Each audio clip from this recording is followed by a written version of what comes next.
புயலில் சிக்கி அழிந்த கப்பலிலிருந்து மனிதர் ஒருவர் தீவொன்றில் கரையொருங்கினார். ஒவ்வொரு அதிகாலையிலும் அவர் யாராவது உதவிக்கு வர மாட்டார்களா என எண்ணி கடலையே பார்த்திருந்தார். சில நாட்களில் அவர் அத்தீவிலேயே வாழ பழகியும் கொண்டார்.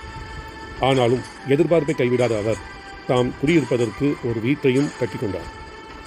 ஆனால் ஒரு நாள் அவர் உணவு தேடிக்கொண்டு வரும்போது அவரது குடிசை தீப்பற்றி எரிவதனை கண்டார். வாழ்க்கையில் மீண்டும் பூஜ்ஜியத்திற்கே விழுந்துவிட்ட அவரின் மனம் பெரும் வேதனை கொண்டது. தற்கொலை செய்து கொள்ள கடலை நோக்கி ஓடிய அவர் தூரத்தில் ஒரு கப்பல் வருவதையும் கவனித்தார். கப்பலில் வந்தவர்கள் அவரை தீவிலிருந்து விடுவித்து காப்பாற்றினார். கப்பல் கேப்டனை சந்தித்த அவர் தான் இருப்பதை அவர் எப்படி தெரிந்து கொண்டார் என கேள்வி கேட்டார். அதற்கு கேப்டன் தீவிலிருந்து புகை எழும்பியதால் யாராலும் உதவி கேட்கிறதுக்கு இருக்கின்றனர் என நினைத்துதான் அங்கே வந்ததாக கூறினார்.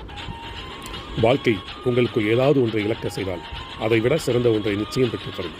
கவலைப்படாமல் இறை நம்பிக்கையுடன் வாழ்க்கைக்கு முகம் கொடுங்கள். நன்றி, வணக்கம்.